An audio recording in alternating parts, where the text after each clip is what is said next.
hates us, we don't care. Hit the logo on the cap, midnight green on the brim. Pro fan talk, every take in the gym. From the link to the league, I'm connected to the spin. Breaking news, breaking plays where you really want to tap in. Philly on my tongue when I'm calling out a route. Pull a clip, roll a tape, then we talk it out. All 22 on my mind, see the motion pre-snap. I'm in the lab with the facts, you just scrolling through the app. Jalen with the read, I'm explaining what you missed. Why the safety bail late, why the cornerback blitz. From the pass rush twist to the red zone slant. Coach Marcus on the mic with the real fan chant. Pro fan talk, hit the bell, that's law. Break it down from the film to the box score room. Pro fan talk, where the real ones call. From the birds to the league, we gon' cover it all. From the draft room rumors to that waiver wire heat. Trade buzz humming like the crowd on Broad Street. Sunday to Monday, I'm recapping every snap. Tuesday got the bald Eagles filling in the gaps. Eagles on the header, but the scope league wide. How we making deals for the vets on the slide? Quarterback drama, I'ma sort that pile. Coach on the podium, read between the lines. I'm talking rivalries, upsets, underdogs rise, overtime classics, blown calls, bad drives. Jack going crazy when the topic get wild. But we keep it all game, keep it smart, keep it down. Pro fan talk, hit the bell, that's score. Break it down from the film to the box score raw. Pro fan talk. What's going on? What's going on? What's happening? Got my background jacked up. How we doing, man? Can we just get through all of this just straight up disrespect? Can we do that? Can we do that, please? Why they throwing all this disrespect our way? Disrespecting QB1. It's funny how the goalpost continues to move. And that seems to be clickbait for mass media right now. But in any case, what's going on, family? What's going on to my squad, man? What's going on? Hope you guys had a phenomenal Easter. Had a couple good, it was, well, the women's national championship game, that was a blowout. But fun to watch. Congratulations to UCLA. I think the men are playing now, are they? But the continued disrespect of our man Jalen Alexander Hurts continues to baffle me. And I, to the point where I had to go back and I had to look up. I had to pull some of my own receipts. And I don't know if you saw, I just released this video about an hour ago. I'm gonna find it too, because I want to play something for you. But this was a video. I just re-uploaded it to YouTube. They say you should do that every now and then anyways. But I just reloaded this video up on YouTube. And it was like, at the time I wrote it, this was when we were getting killed in the media for going into the Super Bowl, going into the second Super Bowl against the Chiefs. They were giving us the business. Like we wasn't supposed to do a damn thing. I thought it was crazy. But you know, sometimes you live and learn, and sometimes people just need to keep their mouth shut. You know what I'm saying? Keep it your opinion. Don't make it personal. And even if you do it the right way, you still gonna be wrong a lot of the times. And that was the situation with a lot of these opinion pieces that was coming out when we were about to play the Chiefs for the second time. They just knew that the only thing they had to do was stop Saquon Barkley. That was the be-all, end-all. That was the be-all, end-all of that of the second Super Bowl. And I want to bring this up just because this is how I start that video. Matter of fact, I'm gonna play it in its entirety. I ain't got to worry about copyright of my own stuff. But just the blatant disrespect. And here's the thing, and this is why I try to tell people, please, please, please find a way to do your homework. Find a way to watch film or find a channel where the most of the time they watch film. Try to connect with or try to find Baldy's channel. Watch Greg Cosell. Watch Murph. Um, you know, there's a lot of guys that watch a lot of film. Try to find those guys. They will show you the real. If they're really good, because you got two levels of that, because you got people that'll cater to a certain narrative, so they'll only show you certain types of things. And then, and this is the longer you watch film and the longer you study, the easier it is to recognize this. Then you have people that, regardless of what they or who they are for or against, you can tell when they watch film, they are keeping it 100. One of my favorite people to watch, and I encourage you. I don't know this person, and he getting free pub because I watch him. His name is JT O'Sullivan at the quarterback school. Check out his YouTube channel. I was efforting to get this guy on my channel, and then somebody mentioned him on ESPN, and then he blew up. And I was like, well, so much for that. But all he does is deal with quarterbacks, goes through, talks about the pluses, talks about the minuses, talks about the good things, talks about the bad things, and nobody's exempt. Every quarterback has pluses and minuses. And he keeps a very even keel, very honest analysis of what he is watching. He is very good at taking the name away. Look at the play, look at the down distance and situation, and how did this particular player play in this environment? That's it. The name on the back of the jersey does not matter. JT O'Sullivan, the quarterback school, love his work. Love his work. And there's a couple others. And let me be honest with you, I even like some of Acho's stuff, but you know my thing with Acho. Acho get to talking too much sometimes. He get that Wile E. Coyote syndrome. And he be like over talking everything. He be mansplaining stuff. So yes, JT O'Sullivan played for Detroit. Matter of fact, he may have played with Dan Orlovsky at one point in time. He was another career backup. And this is why I try to tell people. And this is when you see all of this stuff on TV and things of that nature, when folks be going at each other. And the latest example was Leonard Fournette and Acho.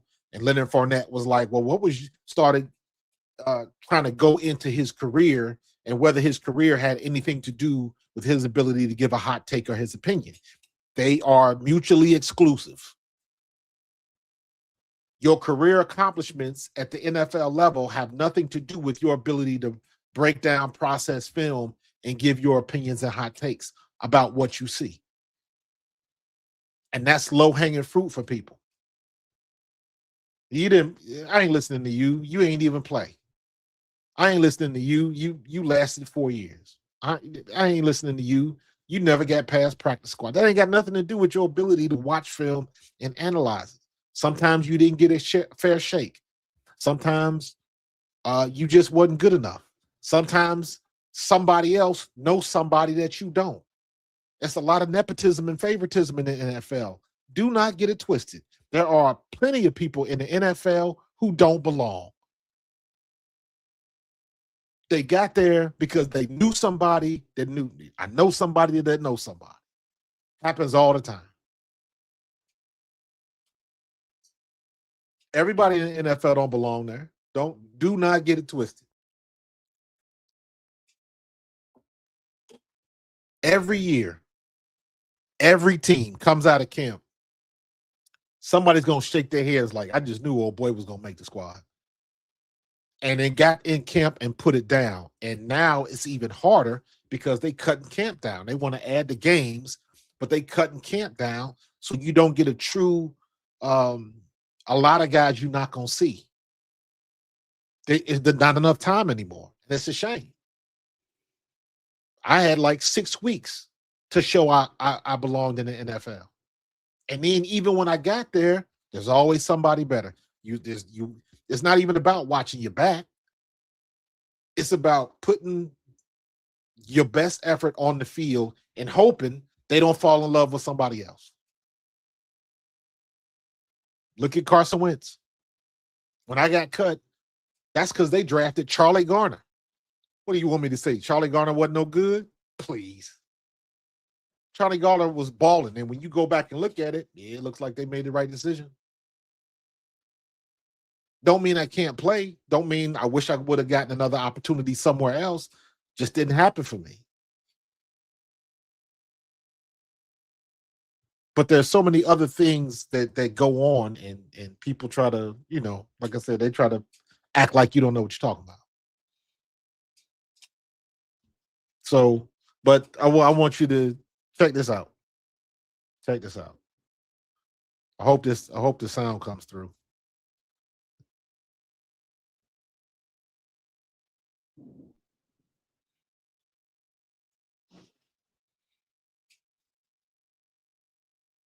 The Eagles are cooked.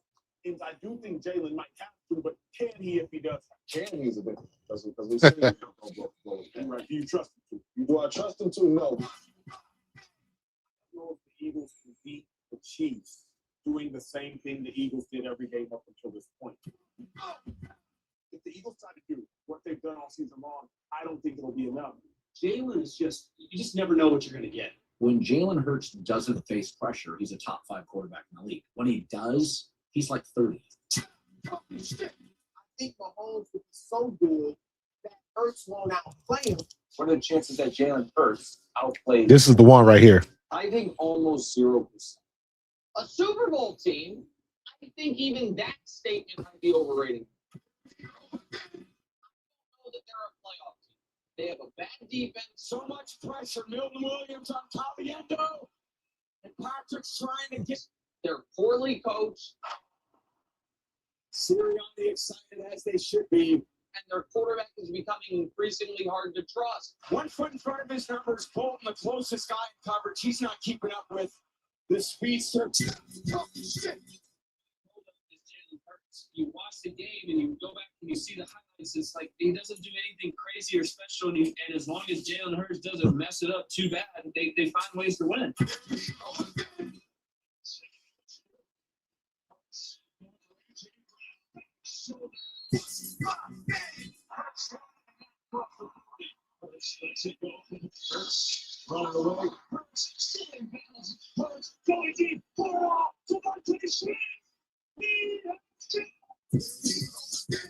Billy spending this money on Saquon is such a misuse of resources. He was signing the most expensive running back on the market, just bad business. You gotta see this again.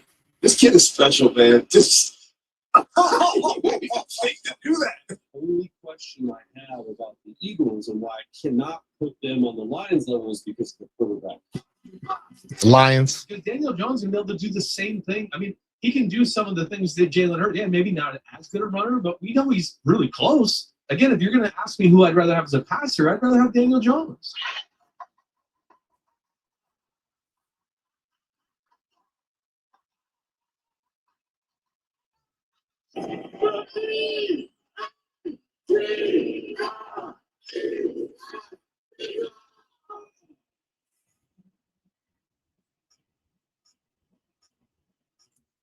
Now, there used to be a time where that was the ultimate goal right there. That was the ultimate goal. You hoist that Lombardi trophy. That was it.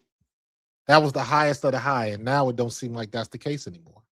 Now it seems like they want to keep pushing the goalposts back, and it's got to be something else. You got to look like this. You got to throw like that. Now it's people are talking like it's an indictment on Jalen Hurts because Sam Darnold won the Super Bowl.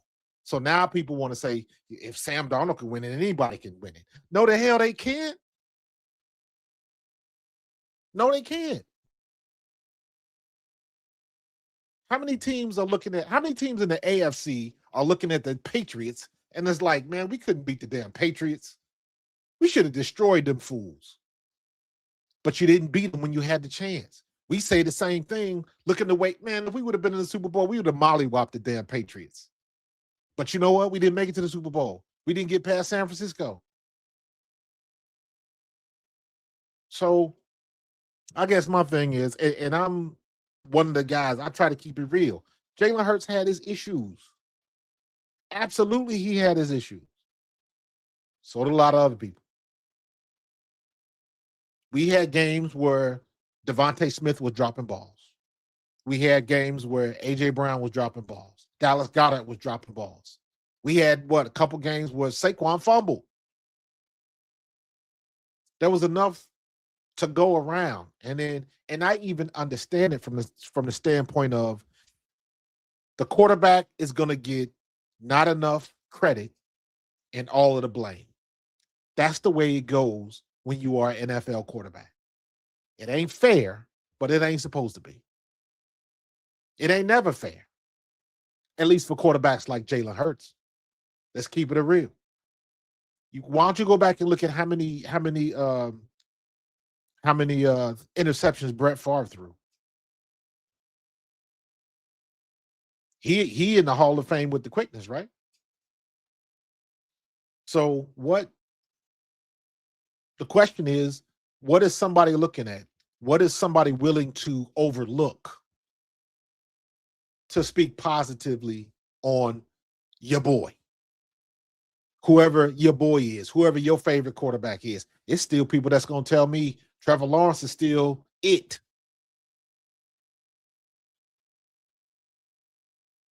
It takes a lot. There's not too many Tom Brady's and Patrick Mahomes. And I'm also going to play this one clip because we don't talk about this enough. Everybody else tries to talk about it, but they don't talk about it. Let's get into this. This is on the JB show, Coach and JB show, and Sean King. And to me, this is one of the most important things that people conveniently omit.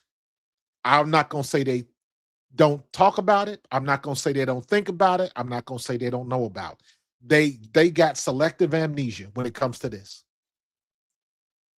I know I've mentioned it before, all the way from last year. I know I made the points where every time Jalen has a offensive coordinator, that second year under that coordinator, things happen. Things happen. So I would love to see Jalen Hurts with a coordinator for 3, 4, 5 years. Why do you think Patrick Mahomes is so good? Because Andy Reid ain't changing nothing, and Andy Reid been there forever. They're not changing the offense up there. So Patrick Mahomes already knows the answers to the test. Let Caleb Williams stay in the same system longer than 3, 4 years. Let Jalen Hurts stay in the same system for longer than 2 years. Can we get the same play caller? Let me be honest with you. I was not crazy about Kevin Patullo. I thought he lost the chess match many games last season. I thought he got outcoached many games last season. But don't think for a second that if Kevin Patullo would have kept his job, a lot of people would have been pissed off. But I guarantee you, Kevin Patullo would have been a hell of a lot better his second year than he was in his first year. That's more time for him and Jalen to get on the same page. Now, maybe they weren't getting along. I don't know.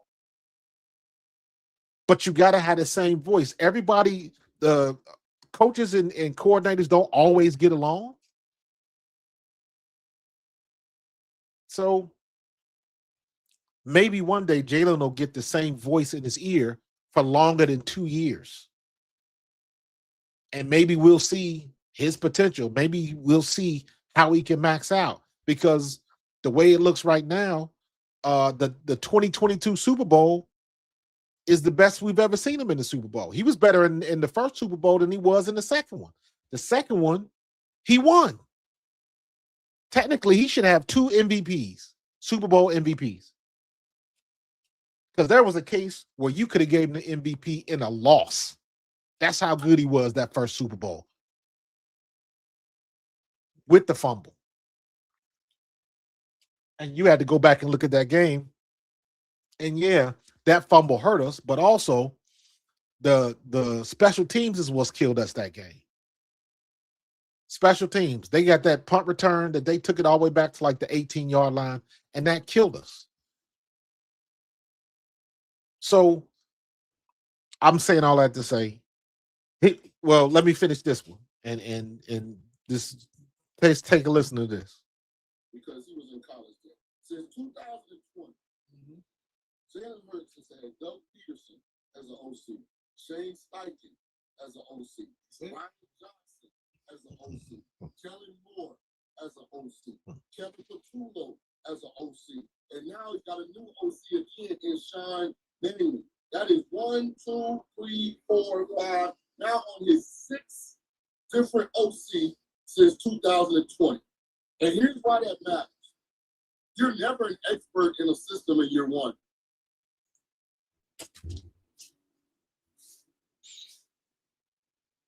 That's the mic drop right there. You got to give people time to get into their system. You have to.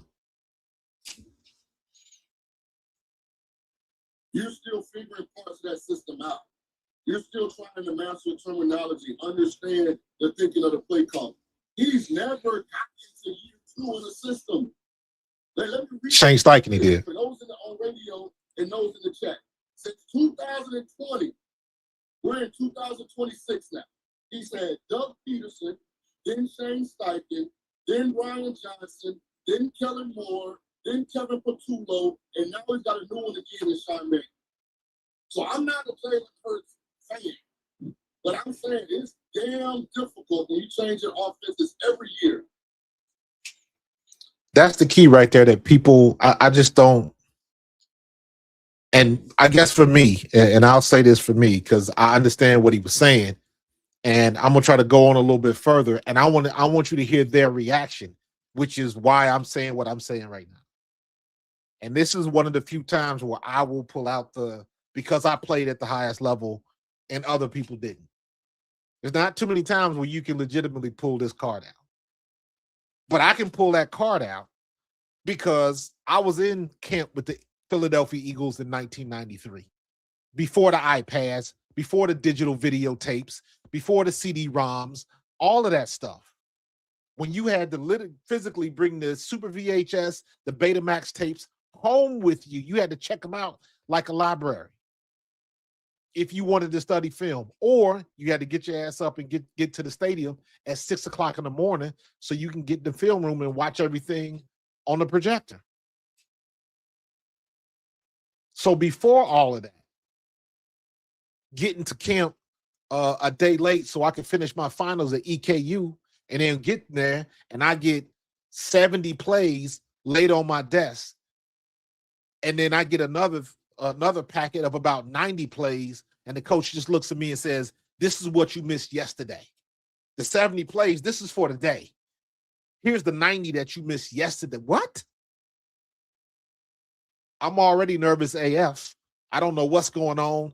I'm in here for the first time. I'm seeing people I only seen on TV, everything that comes with that. And then you get the playbook.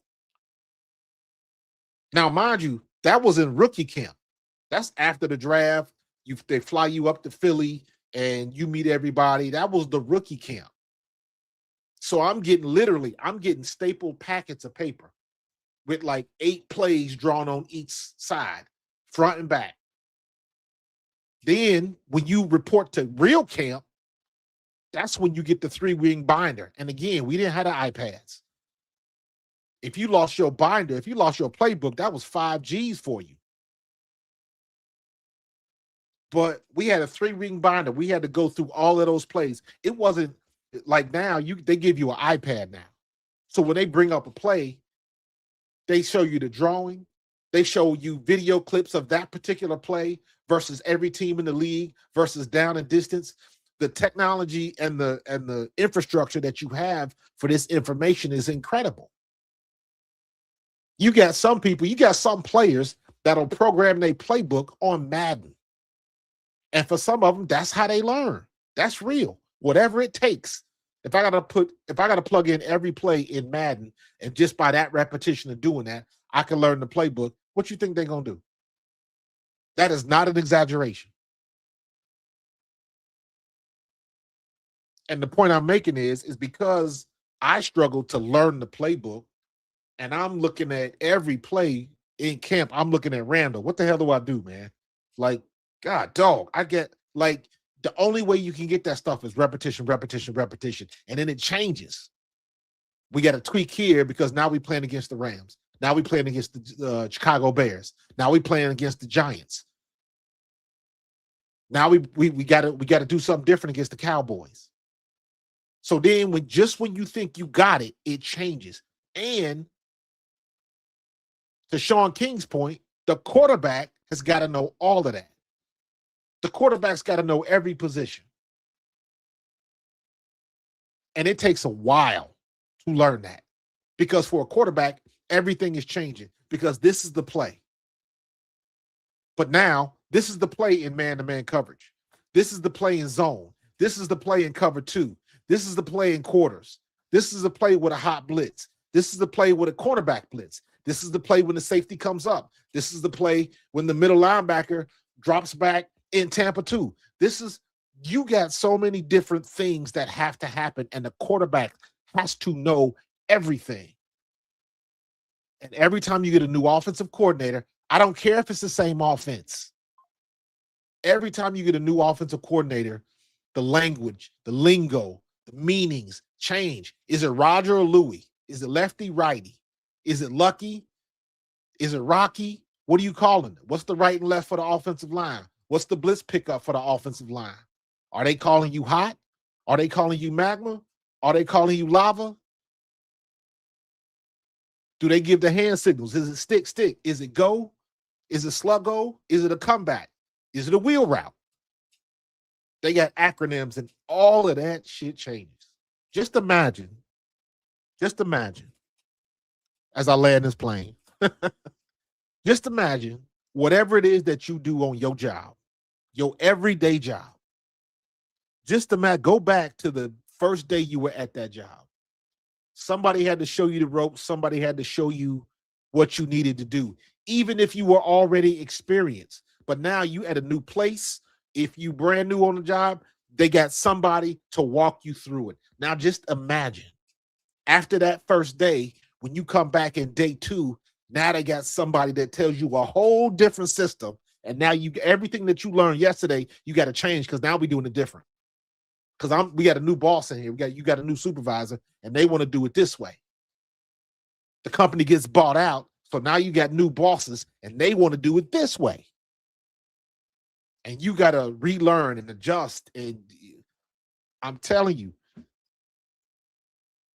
only people like Sean King, Dan Orlovsky, Chase Daniels, former quarterbacks understand how difficult it is to learn a new playbook year after year after year. How to learn somebody's cadence in your ear year after year after year. Kellen Moore came in and wanted to do some different things. So they did a different thing, and it was successful. The offensive line covered a lot of Kellen Moore's warts. It starts and ends with the offensive line. We didn't have that. And I say it again. If the offensive line would have blocked worth a damn for the run this year in 2025, I believe Kevin Patullo would have kept his job. But people pass over that fact. And one of the things that I'm gonna finish playing this in a second, but one of the things that's very interesting, Sean King laid it out. He laid it out. But you'll see in a second, they are quick to give a but this, but that, but Sam Darnold did this, but this, but, and it's like he just said, like, dude, you just discount how incredibly difficult it is to do that with all these different coordinators. But. It's like there is no but. The but only lasts because he don't align with your perspective, with your point of view, with your hot take. So now it's a but. But he had the best offense. But he had the best running back. But he had this. But he had that. Still ain't got nothing to do with you got a new voice in your ear. and you got to relearn the language. The learning curve is high, and the risk of making mistakes is high. Because I don't give a damn what anybody says. And again, I don't care. People want to act like, and I've said this many, many, many times before, and I can't stress this enough. The locker room is a familial environment. It is a family environment. Everybody in the locker room is a family. In season, guys in that locker room, in a football locker room, spend more time in that locker room, more time in those film rooms than they do with their own family. Collectively, and if you average the time that they spend at the office, at the stadium, at NovaCare, or whatever, it's more time there than they spend at home with their families or their wife or their kids. That's just the way that it is. They don't pay you that much money so you can bullshit around. That's the way that it is. And people want to act like, oh, you can just hire such and such. Oh, he'll be a great coach. And it's like, okay, now you got to unlearn. And that's the thing that people just don't want to get with. Most people don't really understand how difficult it is to unlearn something. It's very difficult. I've been doing it this way for the past 5 years. Now you telling me I got to do the exact opposite? I couldn't believe it when I got to Eagles camp in 93. When I was at Eastern Kentucky, I was the man. I was all-time leading rusher, 1AA history, EKU Hall of Famer, blah, blah, blah. When I was in college, I'm running in holes 2, 4, 6, and 8. That's on the right side. Evens are on the right, odds are on the left. That's the way I was taught. The zero hole is right in the middle, right up the center's butt. Then you got 2, 4, 6, and 8. 8's are the pitches. 6s is outside the tackle. Tackle a tight end is a 6. And you got 2 and 4, that's right up the gut, right off on either side of the guard. And then you had 1, 3, 5, 9. Same thing, just on the left side. Then I get to the Eagles camp, and now they done switched it. The odds are on the right side, the evens on the left side, and I'm like, that don't even make sense to me. What the hell are y'all? Why would you do that? Well, that's the way we doing it. Why? You can't ask those questions. It is the way that it is. And I'm saying that because something as simple as that, you've been doing it the same way. It's almost like you right-handed your whole entire life, and then all of a sudden you got to go left. You got to figure out how to write with your left hand, how to dribble with your left hand, how to tie your shoe with your left hand, how to cut your hair with your left hand. You ever try to do like simple stuff? Write something with your left hand, put your belt on with your left hand, comb your hair. You ever try to comb your hair, brush your teeth with your non-dominant hand, and how goofy it feels?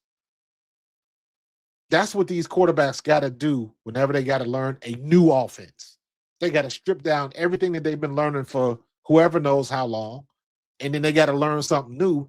And let's be honest, some of the new stuff don't make no damn sense. Why you think they have so many meetings? Because some of the stuff these offensive coordinators be coming up with, you looking at them like, as a player, you looking at, yo, dog, that ain't going to work.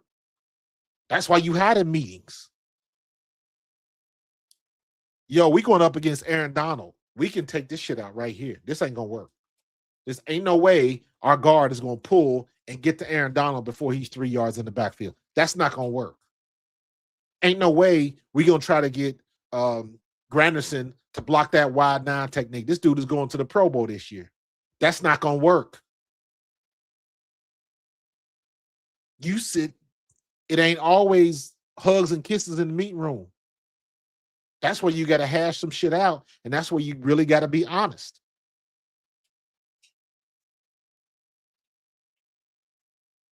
That's when the coaches are using all that psychology and all that kind of stuff. I got a game. I never forget when I was in college, I had a game. I had like 200-something yards, 3 touchdowns, had a great game. But you know what they did? The 2 plays that I made a mistake on, they ran that shit back 10, 12 times. Just to keep you honest, just to keep you humble. Yeah, we know you had a good game, but you still You still screwed up 2 plays, which means you still got an opportunity to be better. That's when all of them mind games come in. It's a little bit different on the pros, but all of that depends on what kind of coach you got. Do you got a new school coach? Do you got an old school coach? You still got some coaches that'll come through with the fire and brimstone and keep you on your toes. Some of these new coaches don't believe in all of that. They got a different way of doing it. But there's no one way that works for everybody. Y'all remember all of that shit everybody talked about Nick Sirianni. They didn't expect Nick Sirianni to last 2 years in Philadelphia. Keep it a buck. They didn't think he was going to last 2 years. But you know what? You got to let somebody, I don't care how much we didn't like Nick Sirianni. You do not get to this point. You do not even get an interview unless you know what the hell you're doing. Because of social media, because the way the media landscape is right now, where everybody's voice can be heard, which is a good thing. But because of that landscape, you forget what it takes to get here, because now everybody can say something, even the people that have no earthly idea what the hell they talking about. Sometimes those voices are louder than everybody else's, and that's the problem, because those are the ones that people will gravitate towards because they want to go through to the ridiculous.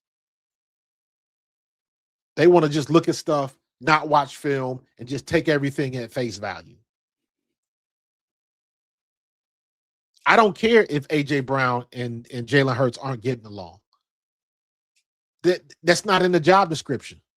The job description is when you line up at X, I'm expecting you to get open.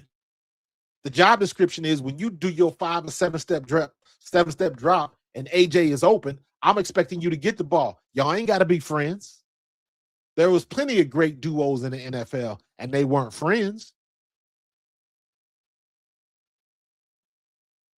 Don't forget, I'm from the old school. Man, you go across the middle, they was trying to take your damn head off.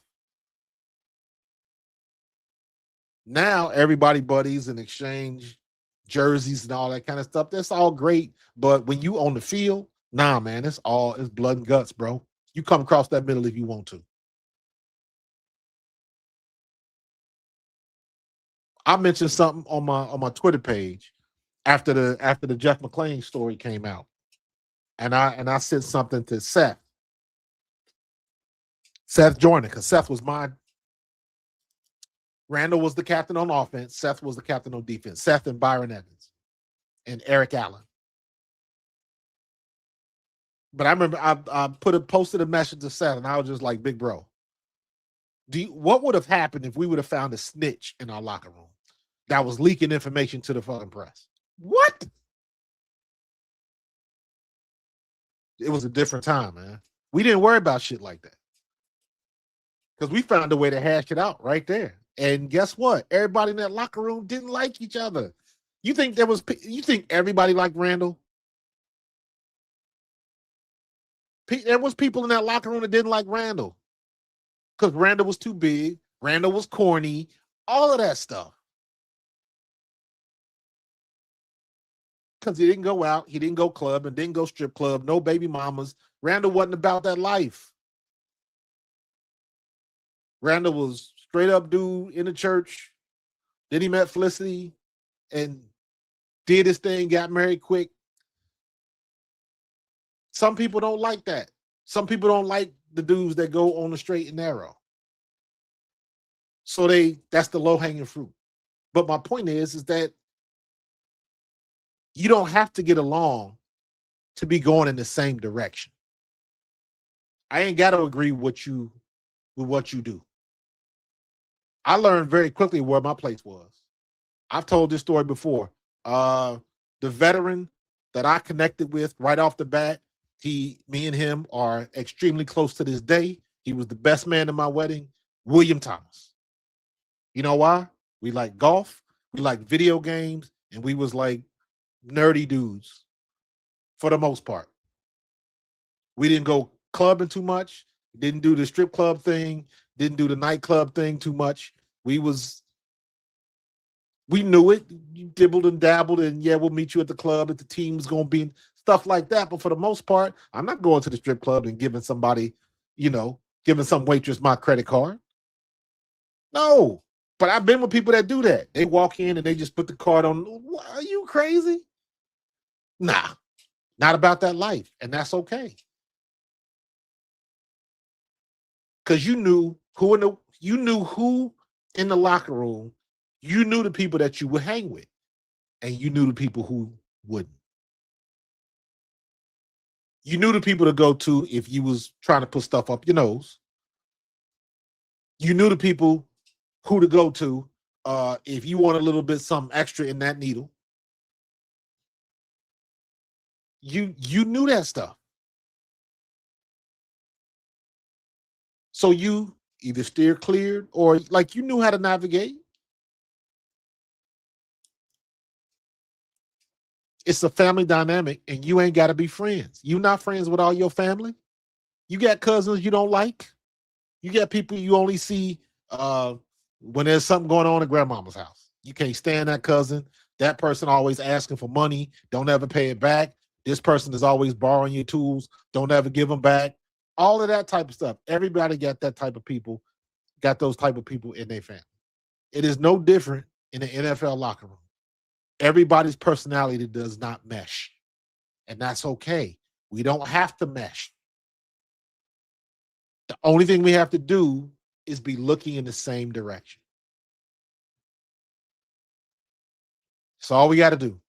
As long as we got to be facing in the same direction. We ain't got to be friends, but we got to be coworkers when we step on that field. Everybody has that understanding in the NFL locker room. Them days of everybody trying to be the big dog and all that kind of, the reason why they don't do that stuff no more is because it's too much money involved now. It's way too much money involved. If you the number one draw for your organization and you having problems with somebody else, they will get rid of that somebody else. If that other person, if that problem is not a valuable asset, they will get rid of that valuable asset. And this is the thing I tell you, and this is the bottom. This is the undercrust of everything that these organizations do. And this is the one thing that you got to remember, right? If you don't remember nothing else, remember this. If a team wants to do something bad enough, they will find a way to do it, period. It doesn't matter how much money it's going to cost them. It doesn't matter if the salary cap hit. Nothing. If they want to get rid of somebody, if they want to do something, if they want to draft somebody, if a team wants to do something bad enough, they will do it, period. You don't believe me? Look at all of the shit that's going on in Cleveland. This is Sean King is usually on the Cleveland Brown shows talking about Shador and all. That's a prime example. All of that shit Shador going through. All the stuff he went through last year, which was unnecessary. Cleveland could have been in a much better situation if Kevin Stefanski just would have played his cards right, and it wasn't hard to figure out. But they went 10 toes down on their decision about Dylan Gabriel and all that kind of stuff when it was clear. That's the part that people don't understand. That's the part where people that have never been in the NFL locker room, that they don't understand. I staying with the example of the Cleveland Browns, we know Kevin Stefanski was a 2-time coach of the year, right? So because he was a 2-time coach of the year, because he spent multiple years as an NFL head coach, is it safe to say that he would be an expert in his field? Is that safe to say? I think it would be. If you are an NFL coach, I can say you are an expert in your field because you have one of 32. And that means you know what the hell you're doing. So why would you try to make me believe that you looked at Shador Sanders and you looked at Dylan Gabriel and you came up with the conclusion that this dude, this barely 6-foot dude from Oregon, was better than a 6'2" Shador Sanders who was throwing the ball all over the field with elite level accuracy. Because the truth of the matter is if Dylan Gabriel had stats like Shedeur Sanders, it would be no contest. If Dylan Gabriel played as well as Shedeur Sanders did for the Browns, it would be no contest. Everybody would know Dylan is next in line. He's going to get his shot, and there is no argument. But they moved the goalposts. And I remember saying this in 22. Can you imagine? Same rules apply now. Can you imagine? Just imagine what they would be saying about Trevor Lawrence is if Trevor Lawrence had stats like Jalen Hurts. And I mean postseason Super Bowl. Just imagine, because hell, they trying to give it to him now. Just imagine how much more they would talk about damn Josh Allen if he actually made it to the Super Bowl one year. Josh Allen got a head coach and an offensive coordinator fired. Josh Allen got his coordinator fired because he threw 3 interceptions in the game. And then they fired the coordinator. The coordinator didn't coach you to do that shit. That's why I ain't got no problem saying Jalen needs to do something to get better. That's quite evident. All you got to do is watch the tape. That ain't hard to figure out. But there are some things that you can navigate with the X's and O's of it, with the chess match of it, that can make it easy. Not easy. Easier is the wrong word. But you can come up with better schemes to do what you want to do. Because we saw it happen in 22 and 23 with A.J. Brown. 22, A.J. Brown was phenomenal. 23, A.J. Brown was phenomenal. And 23, do y'all realize 23, 24, 25. We should have been back to back to back. We should have at least been in the conference title. 22 happened. We lose the Super Bowl. 23 happened. We had a great team. We had a great offense, but the defense couldn't do shit. The defense couldn't tackle to save their life. Our defense was absolutely horrible. That's when they fired Sean Desai and all and brought in Matt Patricia. It was a CF. Offense was straight. And if the defense would have just played up to par, that was the year Jalen Hurts would have finally reached that threshold and got over 4,000 yards. Because I remember we had 4 or 5 games left, and I added it up. Jalen Hurts needed to average like 200 yards a game to get to break 4,000 yards. 4,000 yards is the magical threshold for quarterbacks. You threw for 4,000 yards, you had a decent season.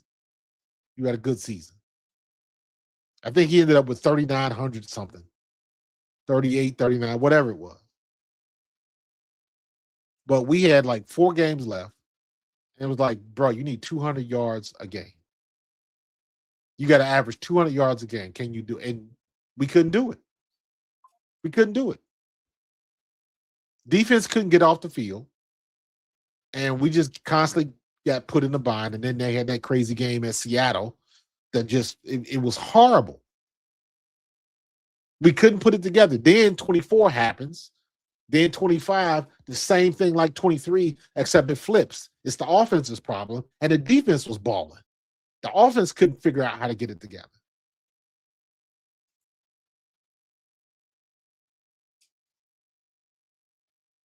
You look at some of them games in 25 and you ask yourself, why, how come we had so many games where the first half was phenomenal and the second half was shit? Or vice versa. The first half was shit and the second half was phenomenal. How come we had games like that? That's the type of stuff where I'm looking at Kevin Petula like, bro, you got to change. You got to come up with something else. This ain't working. We saw the potential and then it stops. They adjusted and they figured out what you were trying to do. So what's next? What's next? You mean to tell me our playoff life is on the line and you have no idea? Everybody's talking about Jalen was the one that called all verts. Really? Because honestly, I'm not sure if I'm buying that. I'm not sure if I'm buying that. And even if he did call it, your job is to come up with the best play in any given situation. It is quite possible that your quarterback can come up with some bullshit. It's your job as the coach to say, I don't think that's a good idea because they're probably going to do this. Let's look at the play sheet. You got all of these options. If you look at that piece of the tape that everybody likes to show with Jalen, Sirianni, Patullo trying to figure out what they're going to call, you can see Sirianni go like this. Patullo's looking up, saying something like that, and Jalen is like, basically like, what are we going to do? So in my opinion, even if Jalen did say we're going to go 4 verts, Kevin Patullo should have been like, no, we're not going 4 verts. No, we're not doing that. Let's just get the first down and live to do it, go another day. Like, that's your job. You should have been, if, because again, I don't necessarily believe he did call the 4 verts. The report came out that he did. I'm not sure if I'm believing that. I don't care about sources.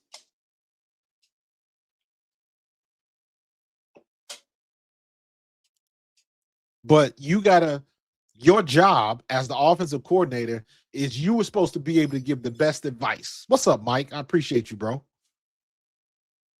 Thank you. Welcome to the squad, man.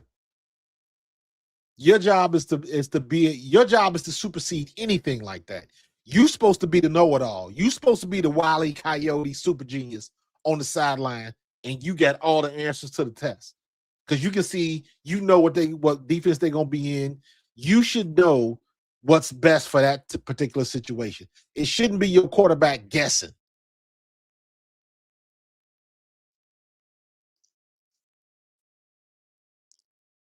Maybe we did get a little bit spoiled with the Philly play. Because if you look at it, if you go back and watch that tape, when Nick Foles suggests that play, Doug Peterson is like, really? You want to do that? Let's do it. It's all good till it isn't.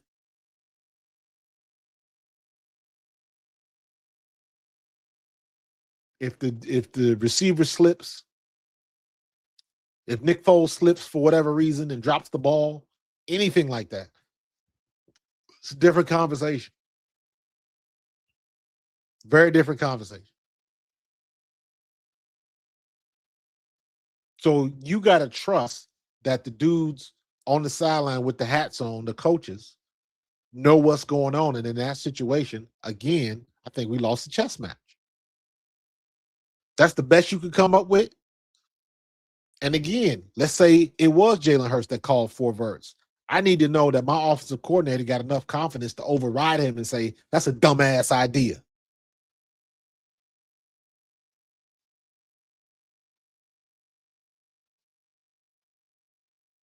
Yeah, I see. Chris Sims, yeah.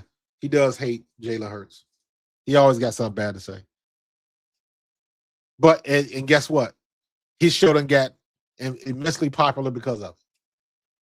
Because he always got something bad to say about Jalen. So, yeah, a lot of people saying Kevin Patullo is the sources. Especially when it came out when who ratted him out? Who ratted him out? What's the name? What's my man? What's his name? Played for San Francisco, played for Seattle. Davis. Richard Sherman. Richard Sherman. He said that on his podcast. So you might be right, but we don't know for sure.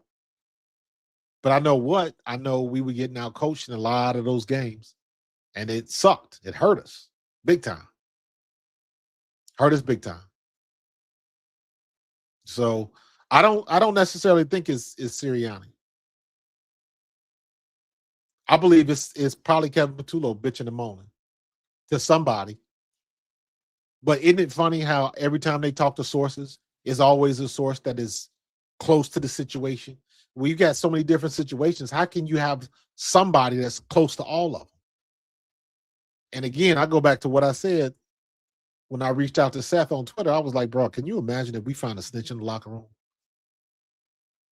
Your whole family dynamic changes. Get him out of there. I don't want that dude in the locker room.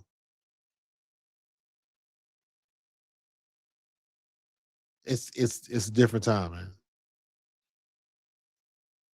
Different time. I don't necessarily believe that. Like it sounds so funny that all of a sudden Jalen Hurts is uncoachable. Like if you stop, close your eyes, and say it to yourself, maybe you'll realize how ridiculous that sounds. The dude that was a player's coach, the dude that got sat down, came back, stayed at the university before he transferred, and then still almost won the Heisman. That guy that had more offensive coordinators in college and in the pros than anybody else in history. He's uncoachable. You think Tom Brady didn't have shit that he wanted to do all the time? You think Brett Favre didn't? You think Montana didn't? But the key with those guys was they had coaches for 5 and 6 and 7 years. For some reason, we can't get that here. We cannot get that.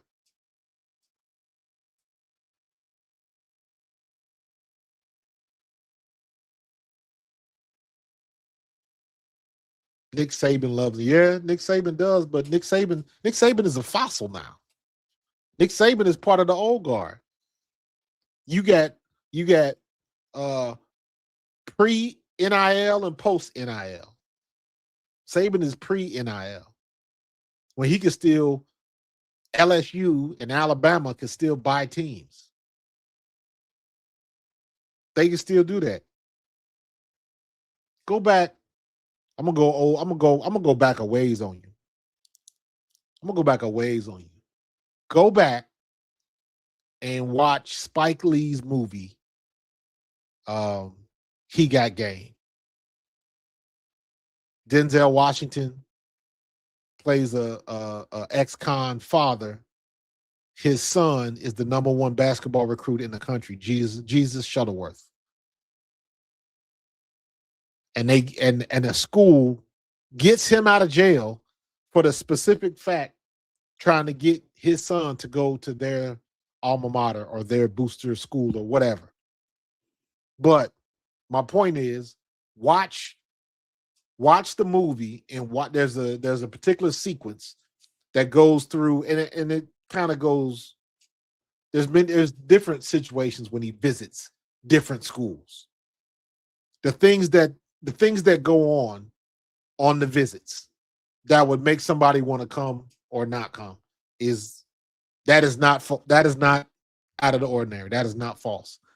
If you've seen the movie, if you know, you know.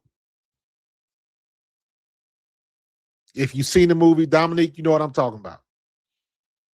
Some of those recruiting techniques and the things that happen when guys come on campus. Matter of fact, I just saw this the other day.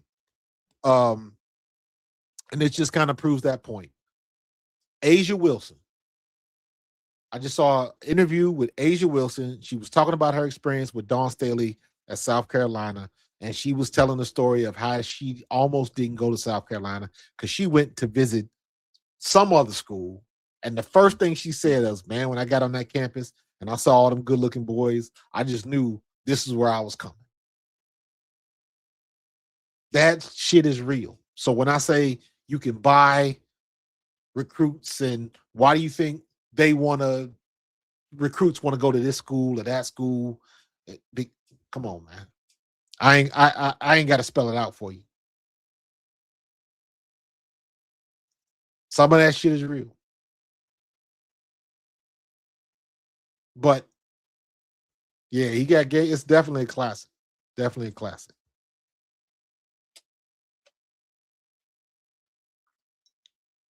So I don't know. I'm saying all that to say it's not always cut and dry like you think. It's very nuanced conversation. There's levels to the conversation. I'm okay. You can criticize Jalen Hurts, but you can also criticize him without forgetting everything he does. Because now the fact that he's been to 2 Super Bowls, was the best player in both of them, has got a championship and an MVP, is they say it in passing. Again, we're always talking about the buts. Yeah, he won the MVP, but yeah, they went to the Super Bowl, but there's always a but, and it's like, no, like you can't do that. He went and your guy didn't.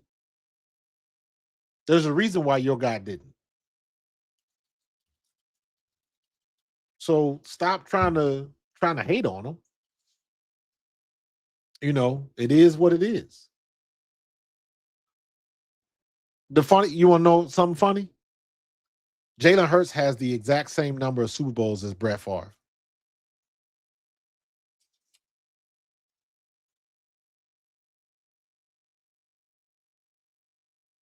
He's got this. Matter of fact,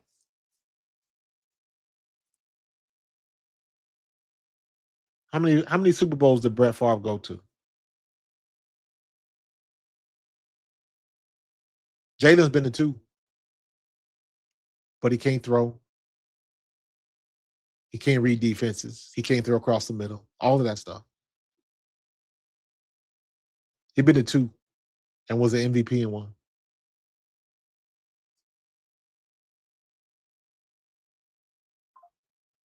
Lamar Jackson should have been a 3-time league MVP.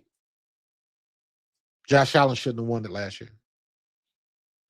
How many times Lamar Jackson been to the Super Bowl? How many times Josh Allen been to the Super Bowl? We done had this conversation. We've had this conversation, and they love to forget it.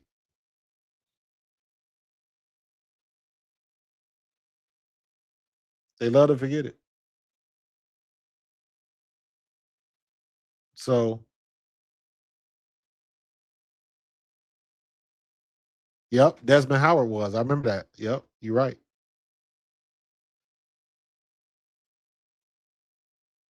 So, you know, it is what it is. Man, we can talk about Josh, man.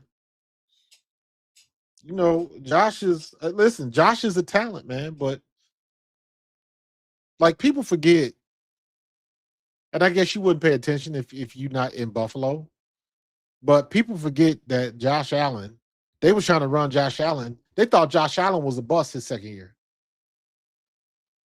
They did it wasn't looking good for him. And then they stuck with him, and then he finally turned it around. But isn't it funny how this past year Josh Allen had everything? Had a good offense, had a good defense, had the best running back in the league. Still couldn't get it done. Had a couple close calls, still couldn't get it done. Close only counts in horseshoes and hand grenades. You know the rules. You know the rules. So, hey, it is what it is. It is what it is. But, all right, I'm about to get up out of here, man. This is good conversation, man. Good conversation. They're going to keep disrespecting Jalen Hurts. That's not going to stop. That's not going to stop. They're going to always find something to hate on them about.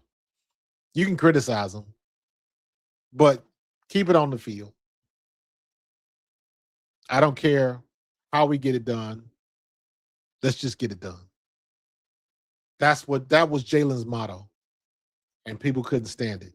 And I say this all the time, and I did it last year. I'll do it again this year. There was 45,000 plus passing yards that was sitting at home for the playoffs. When we went to the Super Bowl, it was almost 46,000 passing yards that was sitting at home watching us play in the Super Bowl. The long ball is overrated. You got to run an offense. You can't just throw the long ball. And that's what Jalen was doing in 22 when he was almost the league MVP. And that's what he was doing in 24 when we destroyed the Chiefs. So it is what it is, man. But I'm going to get up out of here. Don't forget, Wednesday, we're going to be trying some new stuff. We're going to try the 2-minute takeover. So what's going to happen Tuesday is I'm going to try to get like a clip or something just as a talking point. You got 2 minutes to come on the mic and give your opinion, hot take, or if there's something that you want to talk about, bring it up. Doesn't matter what it is. Doesn't matter what sport. We can address it. All right. Going forward, my times will be at 9 p.m. Monday, Tuesday is the Bald Eagles podcast. Now, the Bald Eagles podcast is still 8 p.m. 8 or 8:30. It depends on, like I told you before, Tone's schedule is different. So sometimes it might be better to go 8:30. But it's usually 8 or 8:30, and I will have a post or something. Check my Twitter page, and it'll tell you. So that's Tuesday. Wednesday, 8 o'clock. Thursday, 8 o'clock. Monday, Wednesday, Thursday. So we're going to keep this thing moving. 6 p.m. your time. Yeah, Chris. I thought about that, but looking at my metrics, that 9 o'clock hour, the numbers are better. My viewership is better. So I'm going to play around with that for a little bit, but you always know we're going to keep it birds and we're going to keep it moving, bro. So I appreciate everybody for coming in. Make sure you like and subscribe. Hit that thumbs up. Make sure you hype the video. All of that type of good stuff, man. We're going to keep this train moving. I appreciate the new subscribers that came through.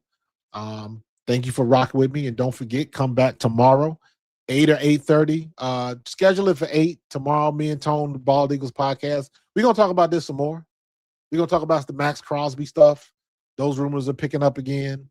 Hell, we might even throw in some more Myles Garrett stuff just for the hell of it. So don't forget to tune in to me and Tone on the Bald Eagles podcast tomorrow night at 8 p.m. And then Wednesday, we're going to try our first ever 2-minute takeover. So be ready to come on the mic. You don't have to have your camera, but be ready to come on the mic.